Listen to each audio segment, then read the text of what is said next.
Dustin Tibbits here, financial advisor with Jazz Wealth Managers, the 36th best advisor in all of America. According to USA Today, we're proud of that. 36 out of like 22,000 and something. So, okay. Thank you.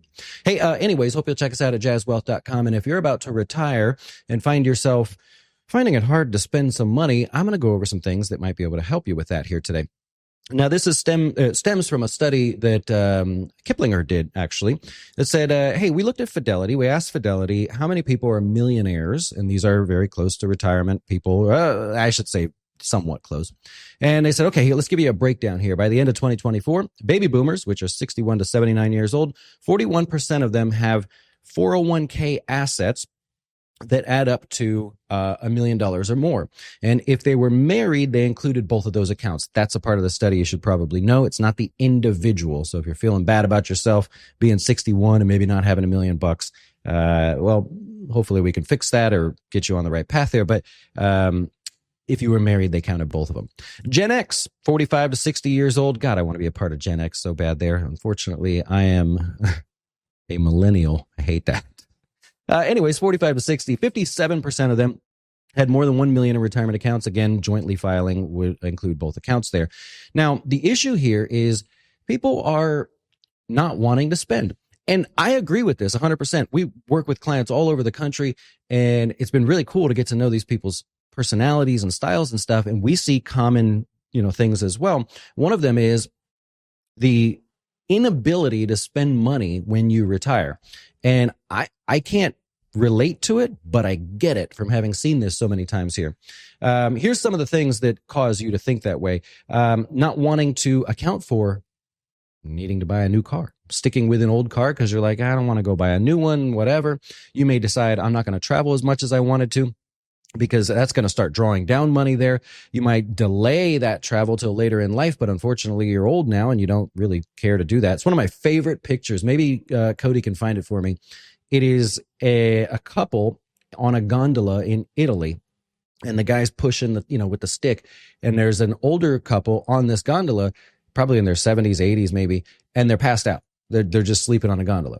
I love what that picture says. It's just they waited so long to get to Italy, and now they cannot, handle the stamina that it takes to travel through Italy. We talk about reluctance to help adult children or grandchildren financially. Forget them. Let them do their own thing there. And maintaining an overly frugal lifestyle because of your age and generation, how it breaks down. Now, they went further into this, and they said, well, why are people hesitant to spend? 2 of these I can solve for. 2 of these are emotional, by the way. Difficulty transitioning. 68% said that. You know what that means? You went from a lifetime of money coming in, you work or built a business or whatever, and you had money coming in, to now stopping. No more money coming in and only money going out. That transition, it's the number one thing that clients talk about when we get to their retirement meeting, like when they actually do retire and we do the plans.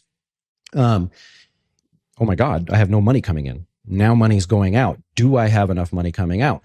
Well, it's a difficult transition. Like I said, I can't relate, but I do understand from seeing so many people go through it. Generational frugality. Well, hey, this is Mama Jazz right here. If you're familiar with Mama Jazz doing just fine, but she spent her life being quite frugal and now doesn't see the need to spend. And it's like, well, okay, you have enough, like you need to go spend some, and it's just difficult there, right? It becomes a habit. Fear of outliving your savings, 75%. We can solve for that, right? Fear of outliving your savings. We go in, create a plan, we figure out whether you have enough to save. I'll share an example here in a second, and that should eliminate some of that fear. Seeing the dollars translate into a successful plan. It's a huge thing. And then guilt about spending. Can't solve for that one. That's an emotional thing. Sometimes the guilt about spending is tied to fear of outliving your savings. But if you feel guilty about spending money because you've been such a good steward of your dollars, okay, well, it doesn't mean you need to spend. You may be more philanthropic, and something that you could look at there. Moving on. Here's some of the ways that you can solve for this. The first, I call them goals, but we can call them a permission budget. Permission to spend, sir, right? Add items to goals here. So what does that mean? When you're creating your plan, okay, go through. I'll show you an example. This is for clients here. I'm just going to hop over here real quick. My favorite clients, Louie and Lucille Armstrong.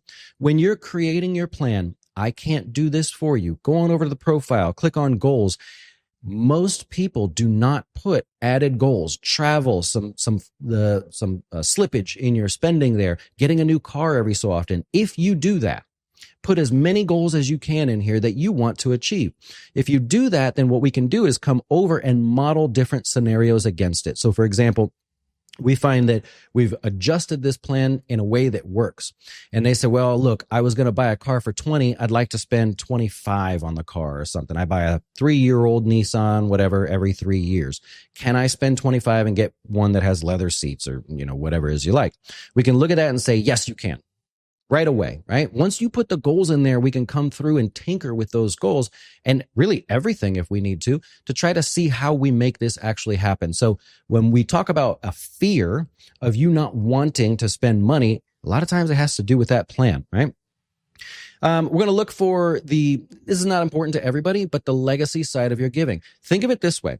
If we can get you to spend a little bit more money and there's still money left over, what'd we do? Right? Okay, maybe the kids can have the money. Otherwise, if you spent too much, we could pull from the kids, right? Let them do their own thing, right? We want you to survive. But it creates that slippage there that we want to hopefully focus on. Working with a financial professional, that'd be Jazz Wealth here, actually. So the concept being that we will actually take, I don't want to say credit, but we'll take responsibility for your spending. If we can justify to you that everything you've told us, hey, we're going to make it work, we're going to adjust a few things, we're going to ask you to spend more here, save on taxes here, whatever, well, that's the kind of help that really adds up over time. And my goal, whenever I do a plan for somebody, is to make it where I generated more money for them than they will ever even consider paying us over the lifetime of their life, right? So really cool there. I got distracted for a second. There we go. Moving on. So how do we find that right balance? It's going to take a little effort. You're basically going to take a bunch of data and dump it on someone like us or any other advisor or whatever. We're trying to find the right balance here. The risk of underspending means that you've missed experiences and opportunities, the travel, the cars, the remodeling of the house, or helping your kids or whatever. You will regret this later in retirement. Why? Well, that's a very simple thing to say. Why would you regret it? 9 times out of 10, the reason you will regret underspending is taxes.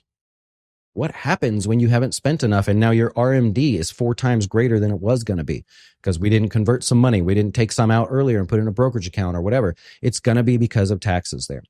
Reduced quality of life as well. I disagree a little bit with the way this came out, but the concept is you didn't spend enough, so maybe you didn't have the best of meals or buy the best, healthy foods or spend money on a gym membership, simple things like that, and it lowers the quality of your life. I think if you're used to being frugal, you've gotten this far, right? Risk of overspending, some obvious ones here, right?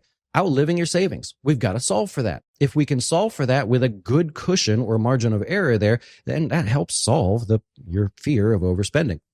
Anxiety about finances, I can solve for that a little bit, really, when it comes down to the numbers. If you feel like there's a big enough cushion there, that's fine.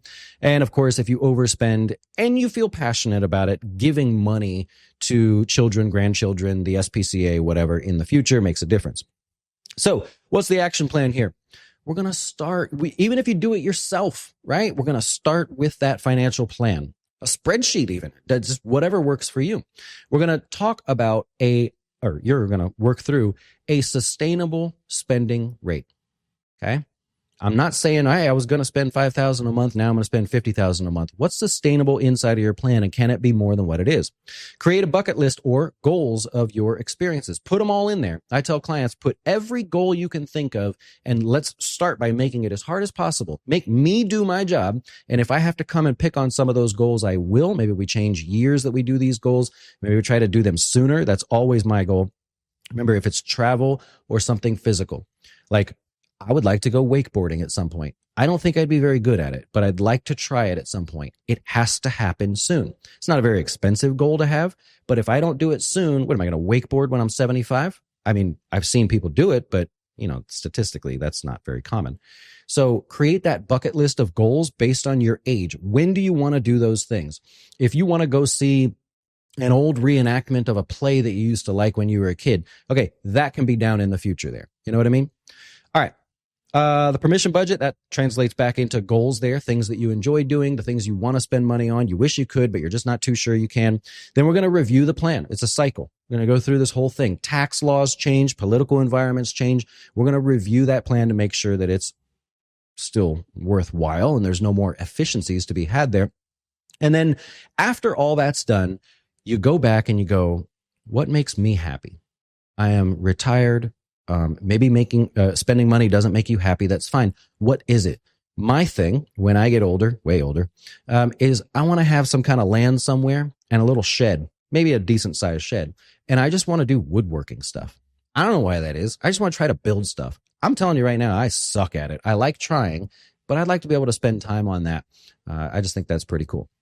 So anyways, think this through, work on that plan, even if it's not with us. I hope you'll, consider us at Jazz Wealth. It's what we do. We also have expense-free funds, so our investments cost you nothing. We build them ourselves. We don't buy mutual funds and then go play golf or anything like that. We're just trying to make sure that you feel comfortable around your money, whether it's a one-page plan or a really detailed kind of a plan there. Happy to work with you, and I hope you learned something today. Enjoy the rest of your day or evening, and we'll see you next time.